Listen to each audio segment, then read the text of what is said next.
Това е история, която се разказва само на зазоряване или край силно горящ огън, защото според поверията, ако я кажеш в пълна тъмнина, таласъмът върколак може да помисли, че го викаш.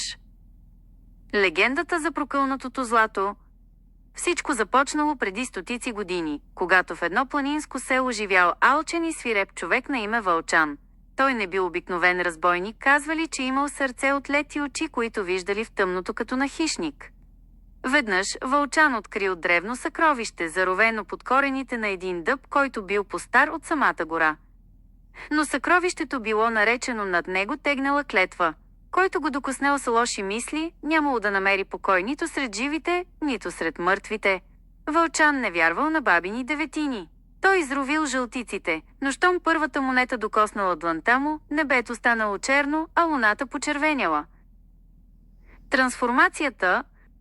Вместо да се превърне в богат господар, тялото на Вълчан започнало да се изкривява.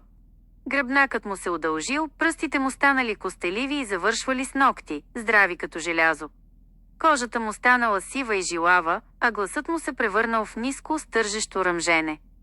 Той не се превърнал в обикновен вълк. Превърнал се в таласъм върколак същество, което е едновременно дух и звяр. Клетвата го приковала към златото. Той станал негов вечен роб и пазител. Срещата в гората. Години по-късно, един беден дървар на име Стоян закъснял в гората. Мъглата била толкова гъста, че не виждал пръстите пред лицето си. Изведнъж на малка поляна, осветена от тънка лунна светлина, той видял нещо, което смразило кръвта му. Там върху купчина разпилени жълтици стояло чудовището.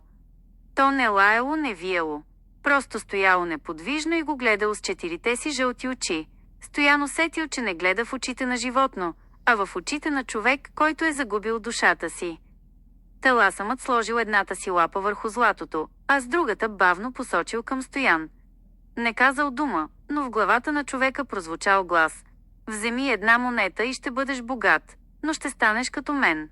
Остави я и бягай, докато краката ти те държат. Стоян видял как около звяра въздухът трепти, сякаш чудовището е направено от дим и ногти. Той не докоснал нищо. Обърнал се и бягал, докато дробовете му не започнали да горят. Когато се прибрал, косата му била станала бяла за една нощ. Къде е той сега? Казват, че таласъмът върколак все още е там. Той не напада хората заради глад. Той ги изпитва. Търси следващия пазител, който ще бъде достатъчно алчен, за да докосне прокълнатите пари и да го освободи, заемайки мястото му в тъмната гора.